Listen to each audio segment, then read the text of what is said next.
Bonjour à tous et bienvenue sur notre chaîne, le contrôle technique by SGS.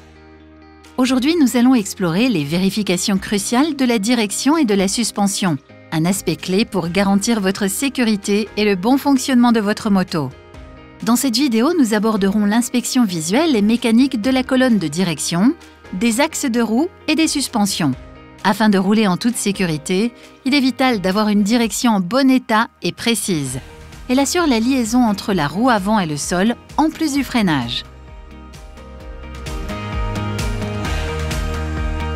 Commençons par examiner la colonne de direction. Une conduite anormalement dure peut être une indication de problèmes mineurs, tandis que des dommages ou une mauvaise fixation peuvent représenter une défaillance majeure. Assurez-vous que tout fonctionne pour une expérience de conduite optimale. Vérifiez également le guidon et la fixation du T de fourche pour que l'ensemble soit solidaire.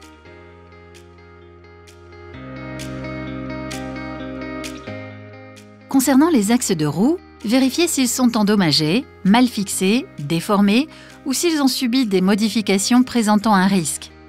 Vous pouvez le faire avec la moto surélevée et droite grâce à la béquille centrale, permettant à la roue de ne pas toucher le sol. Faites tourner la roue avant puis arrière et vérifiez si elle tourne bien sans dévier de son axe et sans bruit suspect. Poursuivons avec les roulements de roue, les moyeux. Vérifiez s'il y a un jeu anormal, des bruits inexpliqués ou si les écrous de roue sont bien fixés. Une défaillance majeure peut survenir si la roue est gravement déformée, usée, mal assemblée ou si des modifications présentent un risque. Attention à ne pas confondre l'éventuel jeu des roulements avec des mouvements liés à une béquille mal stabilisée.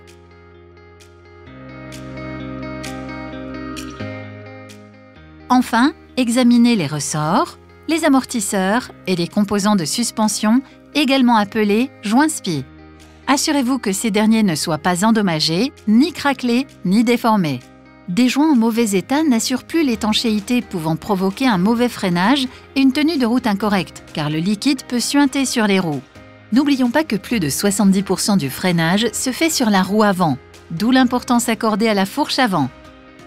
Une attention particulière doit être également portée aux amortisseurs, car une défaillance peut compromettre la sécurité. Une suspension usée peut affecter la tenue de route. L'amortisseur de direction peut également être vérifié si le véhicule en est équipé. Voilà, vous savez tout sur les vérifications de la direction et des suspensions de votre moto.